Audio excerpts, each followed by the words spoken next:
यहाँ भगवान श्री कृष्ण जी की एक प्रसिद्ध और प्रेरणादायक हिंदी में कहानी दी गई है। कंस का अंत। श्री कृष्ण की बाल लीला की कहानी। बहुत समय पहले मथुरा नगरी में एक अत्याचारी राजा था, कंस। वह अपनी बहन देवकी और उसके पति वसुदेव से बहुत प्रेम करता था। लेकिन जब एक भविष्यवाणी ने कहा कि देवकी की 8वीं संतान ही कंस का वध करेगी, तो वह डर गया। उसने देवकी और वसुदेव को कारागार में डाल दिया और उनकी हर संतान को जन्म लेते ही मार डाला। जब देवकी की 8वीं संतान का जन्म हुआ, तभी चमत्कार हुआ।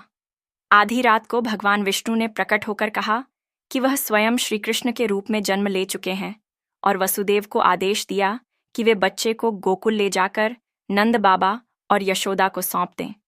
जैसे ही वसुदेव श्री कृष्ण को टोकरी में रखकर यमुना नदी पार कर गोकुल पहुंचे, सभी चमत्कारिक रूप से सरल हो गया। जेल के द्वार खुल गए, पहरेदार सो गए और यमुना का जल भी रास्ता देने के लिए हट गया।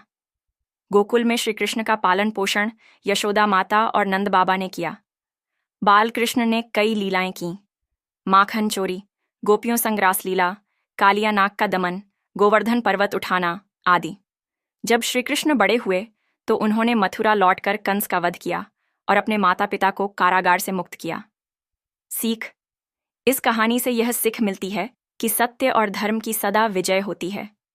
अधर्म और अत्याचार चाहे कितना भी बलवान क्यों ना हो, उसका अंत निश्चित है। भगवान श्री कृष्ण हमें जीवन में प्रेम, नीति और साहस के साथ चलने की प्रेरणा देते हैं।